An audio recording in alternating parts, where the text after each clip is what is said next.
Olá, alunos e alunas do Magistrar. Aqui é a professora Stefânia Rossignoli, professora de Direito Empresarial, chegando para concluir esse nosso curso regular do ENAM, né, esse curso preparatório regular do ENAM que a gente preparou para vocês com toda atenção e carinho, e cujo formato a gente fez seguindo aí, né, a análise de questões anteriores da FGV, de questões que foram aplicadas recentemente pela FGV, para que através dessas questões vocês pudessem ter uma noção da maneira como a FGV tem cobrado a disciplina do direito empresarial, quais são as formas de cobrança, as tendências que a FGV vem usando na sua cobrança. Então, passamos aí por todos os assuntos do direito empresarial dentro do edital. Através dessa análise, desse estudo de questões, a gente consegue dar uma dinâmica melhor, né, para o estudo da disciplina através dessa análise de questões. E aí a gente chega, então, no nosso último encontro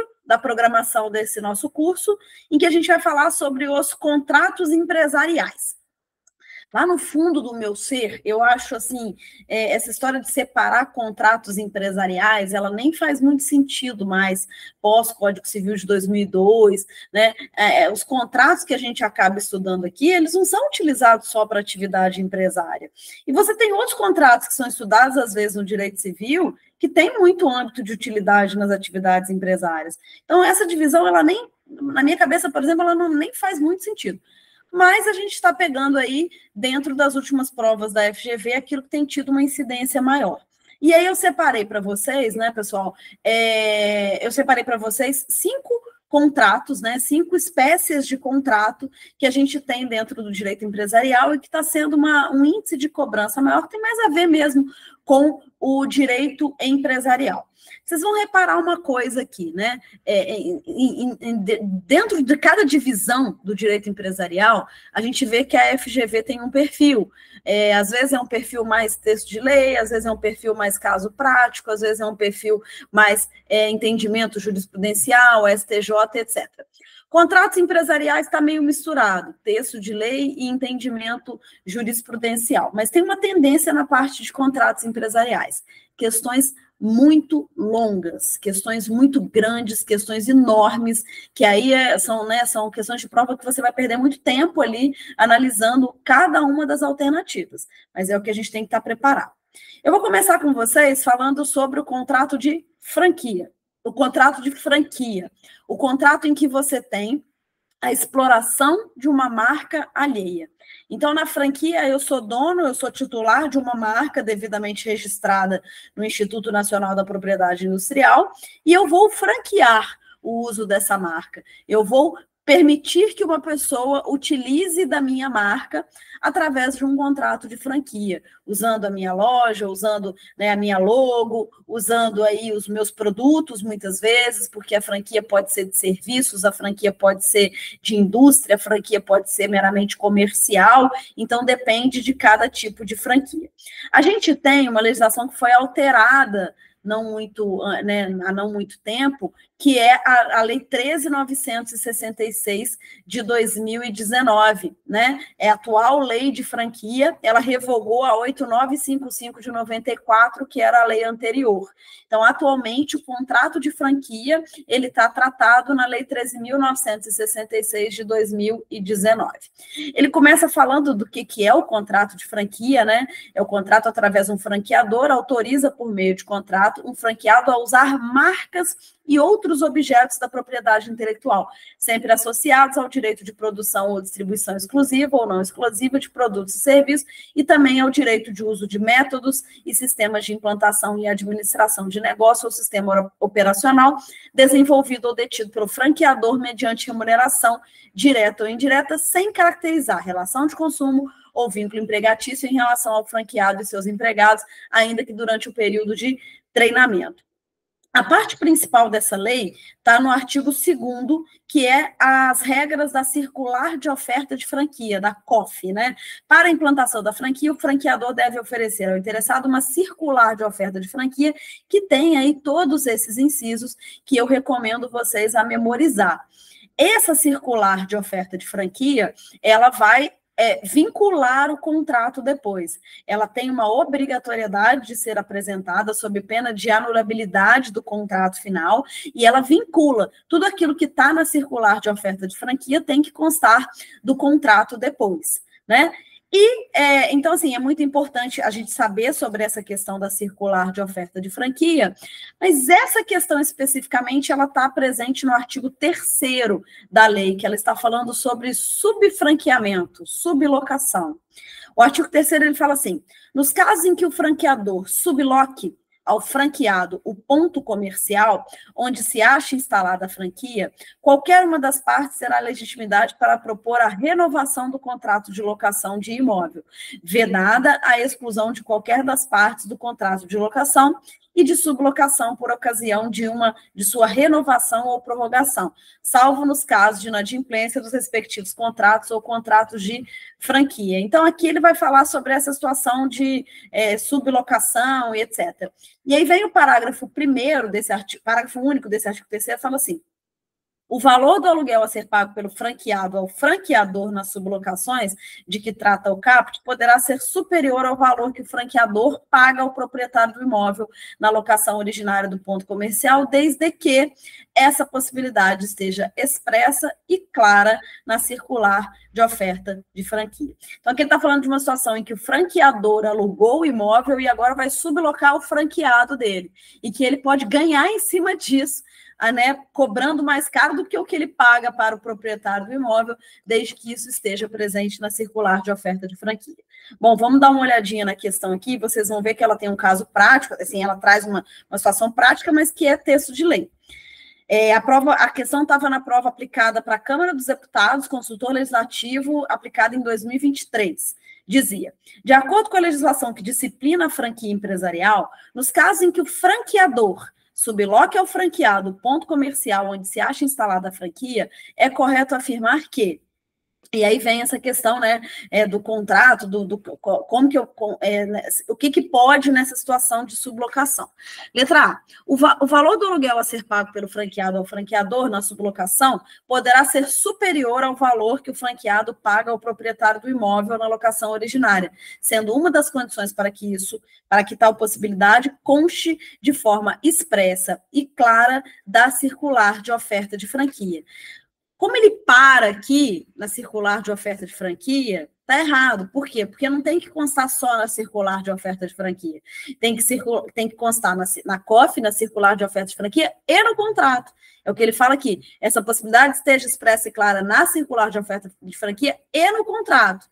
E o inciso 2º, e o valor pago a maior ao franqueador na sublocação não implica excessiva onerosidade ao franqueado, garantindo a manutenção do equilíbrio financeiro na sublocação na vigência do contrato de franquia. Então, não é só constar na circular de oferta de franquia, tem que constar também no contrato, seria o erro. Aqui é aquela historinha que eu já repeti para vocês em algumas aulas aí para trás. Tem que achar a resposta que estiver mais correta. Vamos lá. Letra B. Qualquer uma das partes terá legitimidade para propor a renovação do contrato de locação do imóvel, vedada a exclusão de qualquer uma delas do contrato de locação e de sublocação, por ocasião de sua renovação ou prorrogação, inclusive nos casos de inadimplência dos respectivos contratos ou do contrato de franquia. O errado é falar que está vedada essa, que não pode ter essa exclusão, né? É o caput do artigo 3º que fala isso para vocês. Ele fala, nos casos em que for subloqueada, etc., qualquer uma das partes terá legitimidade para propor a renovação do contrato de locação, vedada a exclusão de qualquer uma delas do contrato de locação e de sublocação, por ocasião da sua renovação ou prorrogação, salvo nos casos de inadimplência dos respectivos contratos ou contratos de franquia. Então, quando ele fala inclusive nos casos de inadimplência, é o que está errado, porque é salvo nos casos de inadimplência, tá? Letra C. O valor do aluguel a ser pago pelo franqueado ou franqueador poderá ser superior ao valor que o franqueado paga ao proprietário na locação originária do ponto comercial, sendo uma das condições para isso, sendo uma das. Isso é importante, coloca sendo uma das, porque são duas. Ter a previsão na circular e no contrato e não ser oneroso, né? E não significar uma onerosidade excessiva. Quando ele fala sendo uma das, está no caminho certo. Sendo uma das condições para que isso conste de forma expressa e clara na circular de oferta de franquia e no contrato. Certinho. Letra C, alternativa a ser marcada, né? Longo aqui, mas reprodução do texto de lei. Letra D, o valor do aluguel a ser pago na sublocação poderá ser superior ao valor do que o franqueado paga ao proprietário na locação, desde que seja garantida a manutenção do equilíbrio do econômico financeiro da sublocação durante os 5 primeiros anos da vigência do contrato de franquia. Não, essa garantia do equilíbrio aqui, ela é durante todo o contrato, não existe esse prazo de 5 anos, e aqui é o erro. Por fim, letra E, apenas o franqueado sublocatário tem legitimidade para propor a renovação do contrato. Já está errado, porque tanto o franqueado sublocatário quanto o franqueador locador do ponto comercial terão legitimidade para propor, conforme eu fiz a leitura aqui do artigo 3º caput da atual, né, da Lei 13.966 de 2019, que é a atual lei de franquia, que é a nossa atual lei de franquia. Então, o que tem que saber aqui sobre contrato de franquia, pessoal? Conceito e circular de oferta de franquia também, aí essa questão da sublocação aí pode ser relevante, mas a parte de circular de oferta de franquia, ela é, sem dúvida, a mais importante, a mais relevante dentro do contrato de franquia empresarial, certo? A gente, no nosso dia a dia, se depara muito com franquias, né? A gente vai lá comer no McDonald's, é uma franquia, no Burger King, vai comprar o nosso perfuminho do Boticário, certamente a gente vai na franqueada, né? A gente convive enquanto consumidor, muito certamente, com a existência, né, das franquias, certo? Bom, seguindo, contrato de leasing ou arrendamento mercantil. O contrato de leasing ou arrendamento mercantil, pessoal, é aquele contrato em que é muito utilizado para financiamentos de automóveis por aí, mas não é a única utilização. O arrendamento mercantil é quando você arrenda um bem, ou seja, você aluga com finalidade de exploração aquele bem, você arrenda aquele bem, paga um aluguel durante um determinado período, e ao final você vai ter 3 opções naquele contrato. Ou você paga o valor residual garantido e fica com o bem, ou você renova o leasing e continua pagando o arrendamento, o aluguel, ou você encerra o contrato e devolve o bem. Esse é o conceito de leasing, de arrendamento mercantil.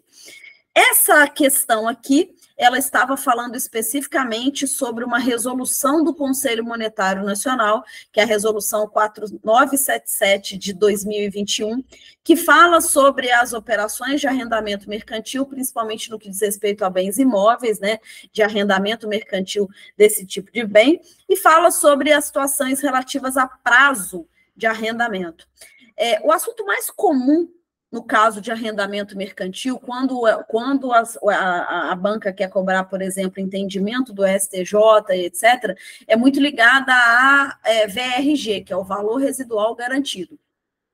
A gente tem um entendimento que o pagamento desse valor residual garantido, do VRG, ele pode ser diluído durante as prestações do arrendamento mercantil, que não vai descaracterizar o leasing. Mas aí, quando eu chego ao final do arrendamento mercantil, se eu quiser devolver o bem, encerrar o leasing, eu tenho direito a receber de volta aquele valor residual garantido que eu fui pagando de forma diluída dentro do contrato de arrendamento mercantil. Mas se eu quiser ficar com o bem ao final do contrato, eu já paguei de forma diluída aquele valor residual garantido, fica mais fácil para poder fazer essa opção de ficar com o bem. O importante é que, durante o contrato, esse bem pertence ao arrendador, né? O arrendatário, ele vai alugar o bem e vai ficar com o bem durante esse período aí, né, da existência do contrato de arrendamento. Então, nesse caso aqui, gente, no caso dos contratos de leasing, de arrendamento mercantil, a gente tem essa resolução do Conselho Monetário Nacional e ela tem sido muito importante para falar sobre essas questões de prazo, né? Então, vamos lá. A gente tem o artigo 7º dessa resolução, que separa aí 2 prazos diferentes de arrendamento mercantil, arrendamento mercantil financeiro, arrendamento mercantil operacional. O arrendamento mercantil financeiro é aquele que eu uso para financiar um bem mesmo. Né? É esse, por exemplo, que o pessoal usa no dia a dia para financiar automóvel. O meu objetivo é ter um financiamento. com um preço mais barato, porque é um aluguel, porque é um arrendamento. O arrendamento operacional é aquele em que eu vou pegar os bens para poder usar em uma determinada atividade industrial, maquinário e etc. Né? Eu vou arrendar, por exemplo, como é que fala? Um ônibus para poder fazer serviço de transporte. Então, é quando eu vou utilizar o bem arrendado na própria operação de uma atividade empresária. Artigo 7º dessa resolução, portanto, vai dizer assim, gente, os contratos devem observar os seguintes prazos mínimos de arrendamento. Para o arrendamento mercantil financeiro, 2 anos, letra A, 2 anos compreendidos entre as datas da entrega do bem à arrendatária, consubstanciada em termo de aceitação e recebimento de bens, e a data do vencimento da última contraprestação, quando se tratar de arrendamento de bens com vida útil igual ou inferior a 5 anos.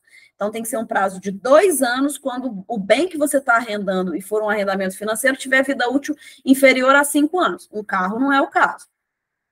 3 anos o prazo do arrendamento financeiro, compreendidos entre a data da entrega do bem à arrendatária, consubstanciada em termos de aceitação e recebimento, e a data de vencimento da última prestação, quando se tratar de arrendamento de bens com vida útil superior a 5 anos. Um carro, por exemplo, então, o prazo de arrendamento mínimo tem que ser um prazo de 3 anos. Quando for bem com vida útil menor que 5 anos, o prazo 2 anos.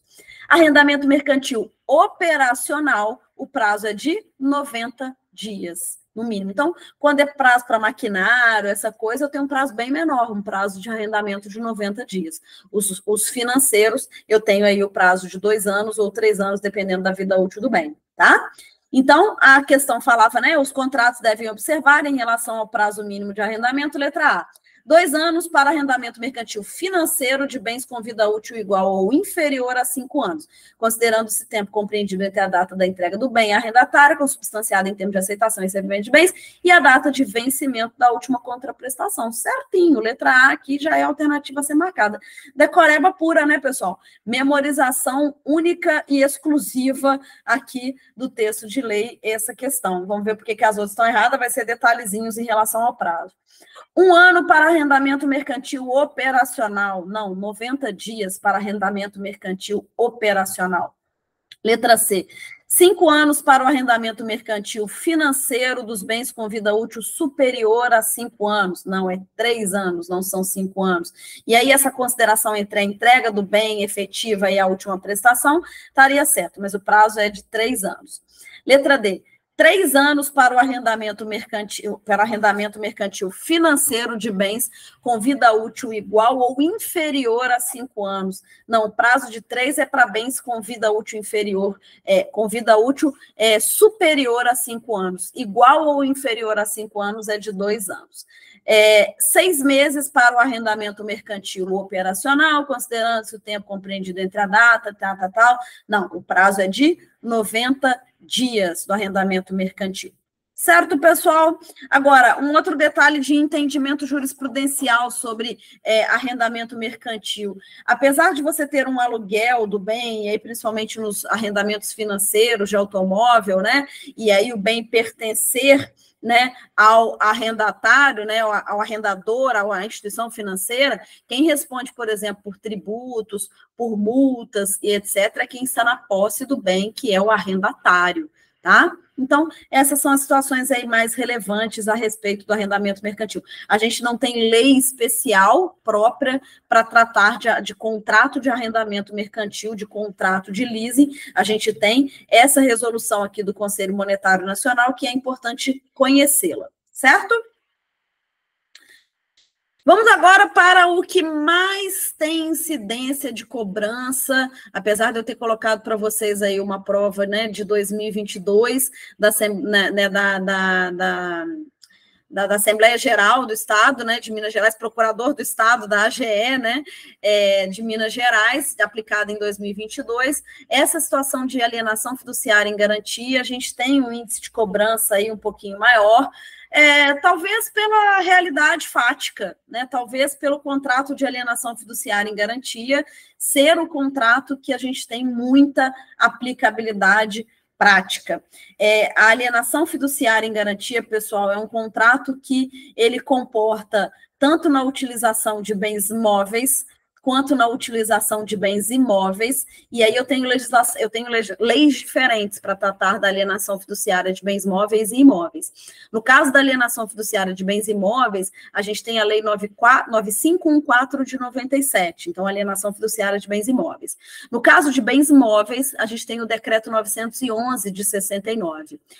Na alienação fiduciária, a alienação fiduciária ele é um contrato instrumental para um mútuo, para um empréstimo, ele instrumentaliza o mútuo. Então, eu pego um dinheiro emprestado com uma instituição financeira e para garantir que eu vou pagar aquele dinheiro que eu vou pagar, eu deixo o próprio bem que eu estou financiando, que eu estou adquirindo com aquele empréstimo, aquele bem vai ficar em garantia. Então, eu compro um imóvel, por exemplo, e deixo o bem, aquele próprio imóvel que eu peguei o dinheiro emprestado para poder comprar, como garantia. Eu pego o automóvel, por exemplo, como é o caso do Decreto 911 de 69, ou de qualquer outro bem imóvel, né, o móvel, né, o decreto não é só para automóveis, e deixo aquele próprio bem em garantia. Sobrevindo o inadimplemento, a propriedade transfere automaticamente para o credor, mediante simples notificação, porque é uma propriedade fiduciária. Então, vindo o inadimplemento, você já transfere imediatamente a propriedade, e aí o credor tem direito de buscar o bem para poder satisfazer o seu crédito, vender, levar a leilão e satisfazer o seu crédito. Então, é a respeito desse contrato que a gente tem aqui essa questão. E, gente, eu separei essa aqui, apesar dela ser de 2022, porque eu achei que ela é uma questão mais específica de alienação fiduciária e mais completa. Mas tem muitas questões, e até mais recentes, né, sendo cobradas pela FGV. É um assunto bastante recorrente, né, nas provas da FGV, então tem que estar bastante atento, principalmente a essas duas legislações aqui que eu acabei de mencionar para vocês. Essa questão aqui específica, ela diz o seguinte: o Banco Caetanópolis S.A. requereu a busca e apreensão de bens que recebeu em alienação fiduciária feita por Móveis IBA Limitada. Quando ele fala aqui que era uma alienação fiduciária feita por Móveis IBA Limitada, ele está dando a entender que era uma alienação de bem móvel, né? Previamente, o fiduciário comprovou o não pagamento do fiduciante, pelo fiduciante das 4 últimas parcelas do financiamento. O pedido foi deferido e expedido a liminar início litis, né? Então, foi expedido uma liminar no início do processo para poder fazer a busca e apreensão do bem. O fiduciante não apresentou resposta no prazo legal, porém, 3 dias após a execução da liminar, pagou a integralidade da dívida em conformidade com os valores apresentados pelo fiduciário na inicial. Diante do pagamento comprovado nos autos, o juiz determinou a entrega do bem livre de ônus, mas este já havia sido alienado durante o prazo do pagamento da dívida. O fiduciário, credor, justificou sua conduta pela ausência de resposta do fiduciante ao pedido de busca e apreensão. Considerando os fatos, assinale a afirmativa correta. Então, olhem só, Decreto 911, até porque ele fala aqui, né, busca e apreensão, bens móveis. Então, com todas essas informações que ele está dando aqui, ele está dizendo que é uma alienação fiduciária de bens móveis, né? Decreto 911 de 69. O Decreto 911, ele vai se preocupar com a questão do inadimplemento, com a comprovação da mora, né? E esse decreto, ele foi bastante alterado, gente, pela Lei 13.043 de 2014. Então, ele tem uma alteração aí, que já se vão 10 anos, né? Mas ele tem uma alteração que foi, né? As regras não são as regras lá de 1969, ele tem as regras que foram modificadas em 2014. E é essas modificações que essa questão vai tratar. Porque, vejam bem, o caput do artigo 3º fala: proprietário fiduciário ou credor poderá, desde comprovada a mora, nas formas estabelecidas no parágrafo 2º do artigo 2º, que agora é por simples AR. Antigamente, você precisava de notificar, antes da lei de 2014, essa notificação tinha que ser por cartório, agora é com aviso de recebimento só. Requerer contra o devedor ou terceiro a busca e apreensão do bem alienado, o qual será concedido liminarmente, podendo ser apreciado em plantão judiciário. O juiz tem que conceder a liminar, Não tem essa de análise muito, como é que eu vou dizer, que não existe muita análise subjetiva para o juiz aqui, não. Porque a lei está dizendo que a liminar vai ser concedida. Concede, depois vê na resposta. Aí vem, parágrafo 1º, 5 dias após ser executada a liminar mencionada do CAPT, consolidar-se-ão a propriedade e a posse plena e exclusiva para o credor fiduciário, cabendo às repartições competentes, quando for o caso, expedir novo certificado de propriedade em nome do credor. Passados 5 dias. Mas aí vem o parágrafo 2º e fala assim, no prazo do parágrafo 1º, o devedor poderá pagar a integralidade da dívida pendente, segundo os valores apresentados pelo credor na inicial, hipótese na qual o bem lhe será restituído livre de ônus. Livre de ônus. E depois vem o parágrafo 3º e fala, o devedor fiduciante apresentará a resposta no prazo de 15 dias da execução da liminar.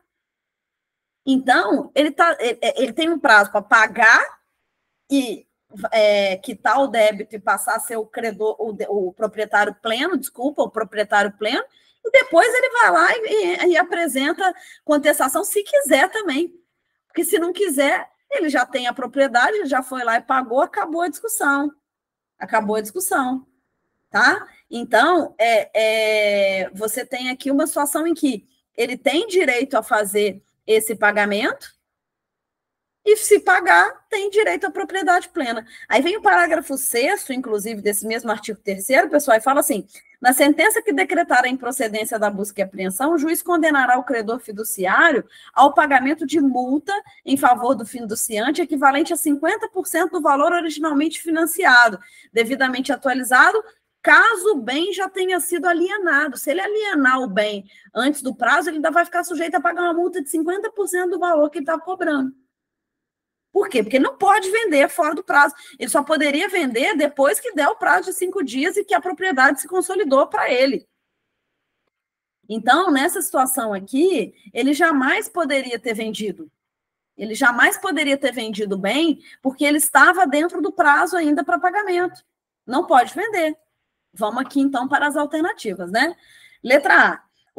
O fiduciante teria direito à restituição do bem livre de ônus, e não poderia o fiduciário, antes do expirado o prazo legal, alienar o bem sem ainda estar consolidada a sua propriedade e a posse plena e exclusiva. Certíssimo. Ele tem direito à restituição do bem e o credor não poderia vender antes desse prazo de 5 dias, porque é o prazo que o devedor vai ter para pagar e recuperar a propriedade. Certo? Letra B. O fiduciante tem o direito à quitação da dívida, sendo correta a atitude do credor quanto à alienação do bem em razão do deferimento da liminar e da comprovação prévia do inadimplemento. Não, a liminar é para fazer a busca e apreensão e o bem ficar lá, mas ele tem que aguardar os 5 dias. Ele não pode vender antes desse prazo. A liminar é para garantir, é uma cautelar. É para cautelar, mas não para transferir imediatamente a propriedade. A propriedade só se consolida depois desse prazo de 5 dias. Embora o fiduciante tivesse direito à restituição do bem livre de ônus, o fiduciário poderia aliená-lo, pois a comprovação do inadimplemento da obrigação consolida sua propriedade e a posse plena e exclusiva do bem. Não. A comprovação do inadimplemento é só para que ele possa pedir a liminar, a busca e apreensão, mas a consolidação da propriedade é só depois de 5 dias. O fiduciante tem direito à quitação da dívida, não sendo correta a atitude do fiduciário quanto à alienação do bem, pois a consolidação da propriedade e a posse plena do bem só ocorre com trânsito em julgado da decisão. Aí o erro está em falar que a propriedade só se consolida com o trânsito em julgado. Não, consolida-se passando os 5 dias da liminar sem que haja pagamento. Embora o fiduciário pudesse alienar o bem diante da ausência de resposta do fiduciante, o primeiro deve ser condenado ao pagamento de multa, equivalente a 50% do valor originariamente financiado, devidamente atualizado. Não, ele não pode vender. Tem a multa, está certo, essa parte da multa está certo, que seria o parágrafo 6º, mas ele não pode vender. Então, quando ele fala, embora o fiduciário pudesse alienar, está errado, porque ele não pode alienar, né? Ele não pode, dentro desse prazo, fazer essa alienação, certo? Bom, essa estava tranquila, né, gente? Porque decreto 911 de 69 tem que saber integralmente, tem que saber do início ao fim, porque é um assunto muito relevante, talvez até pela incidência prática, né, da utilização da alienação fiduciária em garantia, que a gente vê cair pra caramba nas provas de concurso, e aí, né, eu falo que muitas vezes você está estudando para a prova do ENAM, você já está estudando para a prova do ENAM já pensando na sua prova específica da magistratura que você vai fazer depois. E aí, ainda que não tenha tanta incidência nas provas da FGV, vai cair também nas provas da magistratura que você vai tentar depois que passar no ENAM, ok? Bom, tá também aí no edital do ENAM o contrato de concessão comercial. Concessionária de automóveis, que é o mais comum. Concessão, quando você tem ali uma pessoa que recebe um bem de um produtor para poder fazer a alienação, para fazer a distribuição. Então, o mais comum que a gente tem são as concessionárias de automóveis, como o próprio nome já diz. Concessionária, quando você concede a uma pessoa o direito de alienar, de vender o bem que você fabrica, de distribuir o bem que você fabrica. Então, você tem aí esse contrato de concessão, ele permite que uma pessoa faça a alienação dos bens que são fabricados por outra, faça a distribuição e a venda de bens que são utilizados por outra. É muito comum mesmo na parte de automóveis, de concessionárias de automóveis. É tão comum que a gente tem lei para isso, chamada de Lei Ferrari, que é a Lei 6729 de 97. Lei 6729 de 97, que é a que fundamenta essa questão que eu trouxe para vocês aqui. Olhem só, a questão que foi aplicada em 2023 para a Secretaria Municipal de Fazenda do Rio de Janeiro, e a questão dizia assim: em 31 de dezembro de 2015, a sociedade Doutor Loretti, distribuidora de veículos automotores limitada, celebrou com Nuages S.A., produtora, contrato de concessão comercial ajustado por prazo determinado de 7 anos. Em março de 2022, o concessionário notificou por escrito, com aviso de recebimento, o concedente de que não pretendia renovar o contrato por desinteresse. Então, a gente tinha aqui um contrato que foi feito lá em 2015, perdão, pessoal, com chegando o vencimento desse prazo de 7 anos, foi feita a notificação de que não havia o interesse na renovação. Considerada a narrativa dos fatos e as disposições legais sobre o contrato sobre a concessão comercial entre produtores e distribuidores de veículos automotores de via terrestre, é correto afirmar que... Então, eu tenho aqui, pessoal, essa lei, né, a Lei Ferrari, Lei 6729 de 97, que trata sobre a concessão comercial de veículos automotores. Então, ele tem aqui, né, dispõe sobre a concessão comercial entre produtores e distribuidores de veículos automotores de via terrestre. Ele especifica só isso. É uma legislação que teve uma alteração também bastante importante em 1990, pela Lei 8.132 de 1990, que fala sobre as partes envolvidas, né? Mas, por exemplo, o artigo 1º ele fala: distribuição de veículos automotores de via terrestre efetivar-se-á através de contrato de concessão comercial, disciplinados por essa lei, que não a contraria. Aí a gente vai lá para o artigo que fala sobre essa questão dos prazos, a gente vai lá para o artigo 21. Artigo 21, ele fala assim: a concessão comercial entre produtor e distribuidor de veículos automotores será de prazo indeterminado e somente cessará nos termos dessa lei. Parágrafo único. O contrato poderá ser inicialmente ajustado por prazo determinado, não inferior a 5 anos, e se tornará automaticamente de prazo indeterminado se nenhuma das partes manifestar à outra a intenção de não prorrogá-lo, antes de 180 dias do termo final e mediante notificação por escrito devidamente comprovada. Então, aqui, ele teve um prazo maior do que 5, que é esse que ele exige aqui, o prazo era de 7 anos. Então, 180 dias antes de acabar, você tem que notificar para dizer: não quero renovar. Senão, esse contrato vai renovar para prazo indeterminado e aí ele começa, não segue mais esse prazo. E aí, quando ele é prazo indeterminado, eu vou para o artigo 22, que fala assim: dá-se-á a resolução do contrato por acordo das partes ou força maior, pela expiração do prazo determinado estabelecido no início da concessão, salvo se prorrogado nos termos do artigo 21, parágrafo único, por iniciativa da parte inocente em virtude de infração a dispositivo dessa lei, das convenções ou do próprio contrato, considerada infração também a cessação das atividades da contraente. Então, ele poderia que, já, se ele está dentro do prazo, né, a gente vai ter esse encerramento. Se não está, ele renova por prazo indeterminado, e aí a rescisão do contrato só nesses casos do artigo 22. Então, vamos observar aqui as datas que ele dá para a gente. Dezembro de 2015, 16, 17, 18, 19, 20 e 21. Então, ele tinha aqui, né? 21, 22, perdão. Ele ia encerrar, o contrato seria encerrado, né? Porque foi 7 anos, não é isso? Então, 15, 16, 17, 18, 19, 20, 21, 22. É um contrato que vai ser encerrado em 31 de dezembro de 2022. Em março de 2022, foi feita a notificação. Então, ele tem que fazer antes de 180 dias. Março, abril, maio, junho, julho, agosto, setembro, outubro, novembro, dezembro. Ele respeitou esse prazo. Ele não pode notificar faltando menos de 180 dias. Ele tem que notificar antes de dar 180 dias, faltando para o prazo final. Se ele notificou em março, ele está dentro do prazo. Então, vamos lá. Letra A. A concessão comercial entre produtor e distribuidor de veículos será ajustada por prazo indeterminado e só pode cessar nas hipóteses legais dentro das quais não se encontra a denúncia imotivada. Não, aqui ele pode ter a concessão por prazo determinado nessas regras que eu expliquei. Então, a letra A está errada.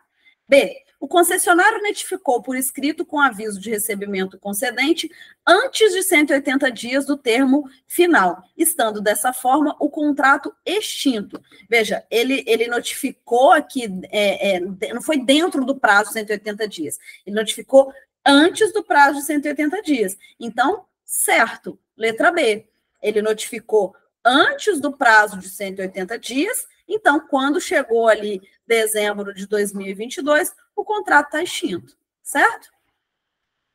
Letra B. Letra C.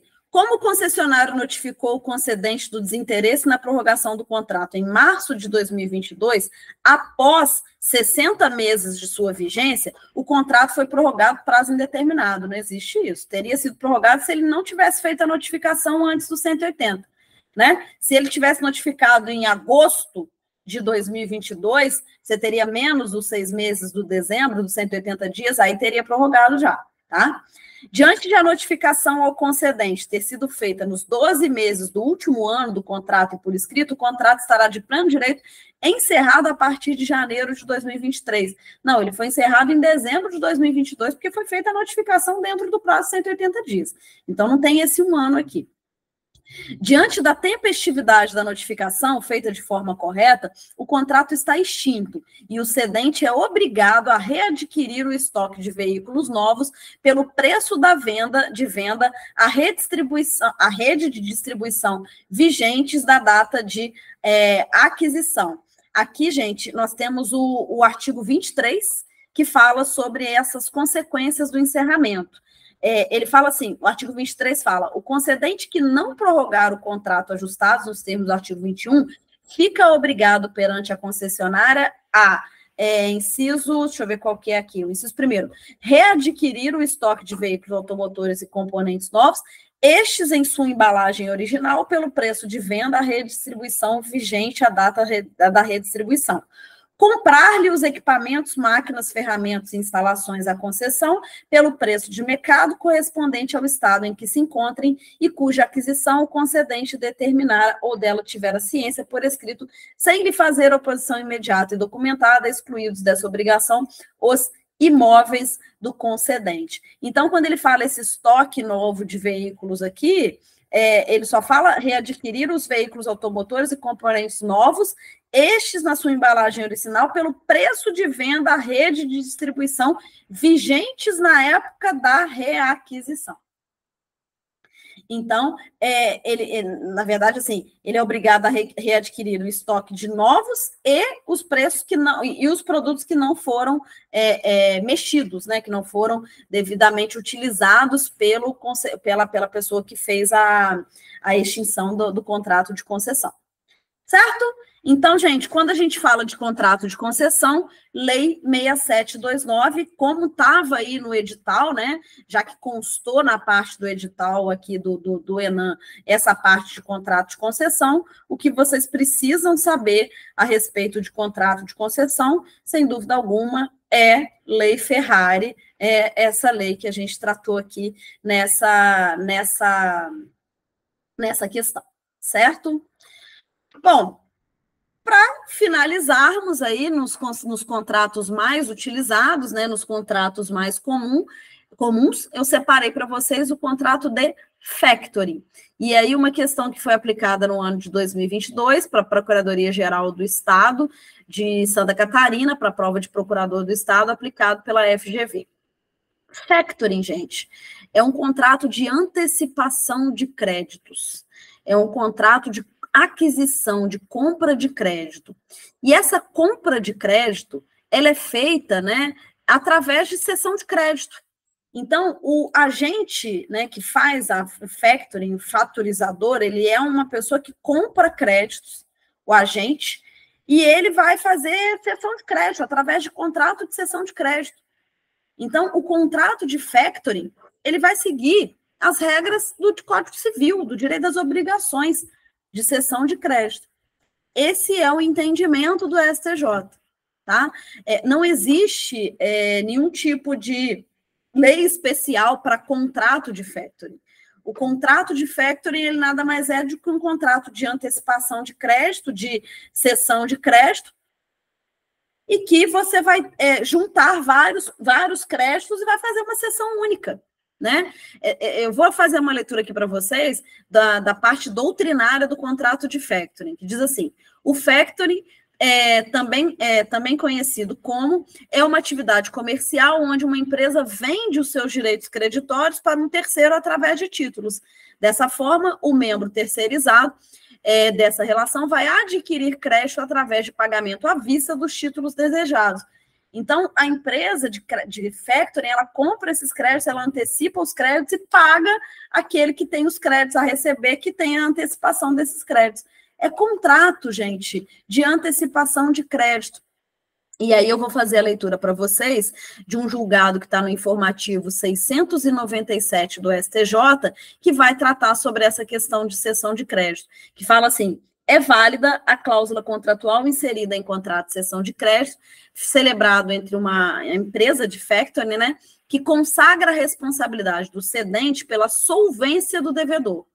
Porque, regra geral, pelas leis, né, pela regra do Código Civil de cessão de crédito, o cedente não responde pela solvência do devedor. O cedente, em regra, não responde pela solvência do devedor. E aí, se você faz o contrato de factoring, você tem que prever no contrato que o cedente vai responder pela solvência do devedor. Senão, você segue as regras gerais de cessão de crédito, em que o cedente não responde pela solvência do devedor. Certo? Então, aqui, o que eu tenho é entendimento jurisprudencial. Vamos ver aqui a questão. A sociedade X, ao securitizar suas dívidas, cedeu para a fatorizadora 50 notas promissórias não pagas no vencimento, com a condição para que o negócio, como condição para que o negócio, a empresa de factoring exigiu que a cedente apusesse aval em todas as notas, o que foi feito. Diante da inadimplência do devedor principal, a fatorizadora ingressa em juízo com ação de cobrança em face da sociedade X. A defesa alegou em contestação ser nula a cláusula que impunha a prestação de aval. Não é nula, porque se você coloca uma cláusula de aval, você está tornando garantidor solidário. Título de crédito, a gente estudou na aula anterior a essa, os títulos de crédito, e aí o avalista, ele é solidariamente responsável e o avalista é responsável pela solvência do devedor. essa cláusula não é considerada como abusiva, ok? Neste caso, é correto afirmar que, letra A autonomia das obrigações cambiárias torna prescindível apurar, em qualquer sede processual ou no momento, se há nulidade do negócio jurídico subjacente, de modo que a nulidade da cláusula não tornaria inexigível a obrigação estampada na cátula.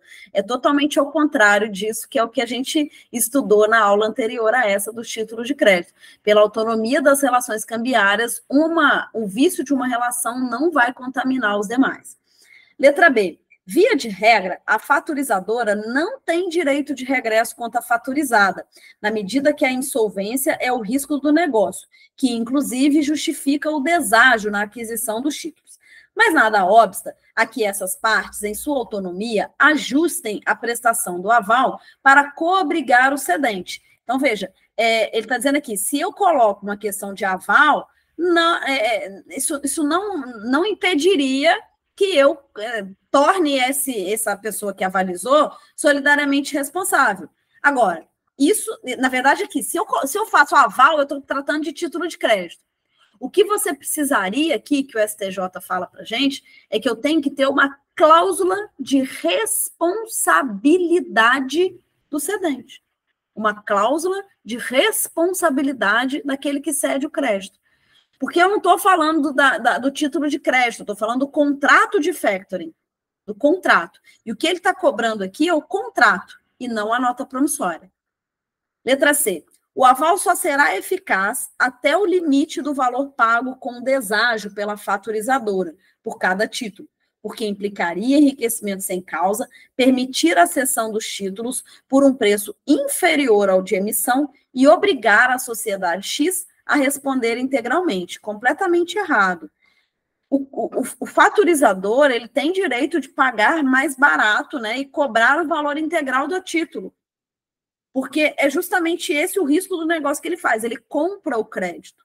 Se ele compra o crédito, ele pode muito bem pagar mais barato, aliás, ele vai pagar mais barato, porque senão não faz sentido, não existe uma operação aí que justifique a faturizadora fazer essa compra do crédito.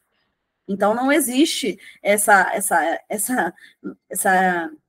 abusividade aqui ao pagar mais barato, porque ela pode, sim, pagar mais barato sem problema algum. Letra D.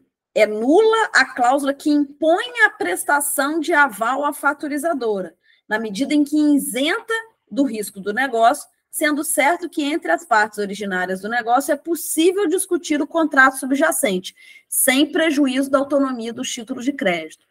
Letra D, certo, informativo 695 do Código Civil, do STJ.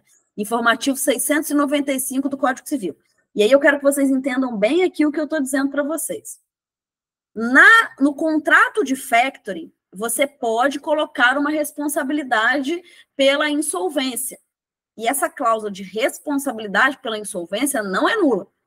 Mas você não pode obrigar o devedor que vai fazer a troca de títulos a assinar como avalista. Então, no informativo 695, ele fala, a empresa faturizadora não responde pela insolvência, sendo nulo a disposição contratual que obriga a prestação de aval. É uma questão bastante controversa, tá? Porque, vejam, eu tenho o informativo 693, que coloca que quando eu faço por cessão de crédito, o factoring, essa cláusula é perfeitamente possível, 697, o informativo. Então, quando eu faço por cessão de crédito e eu insiro uma cláusula de responsabilidade, isso aí é artigo 295 do Código Civil e é possível. Mas se eu obrigo o devedor que faz a troca de título, a antecipação do título, a assinar como avalista, aí essa cláusula seria nula. Se ele faz uma transferência por endosso, aí seria outra coisa. Mas ele figurar como avalista do título é que seria nulo, aí é o informativo 695 do STJ, certo?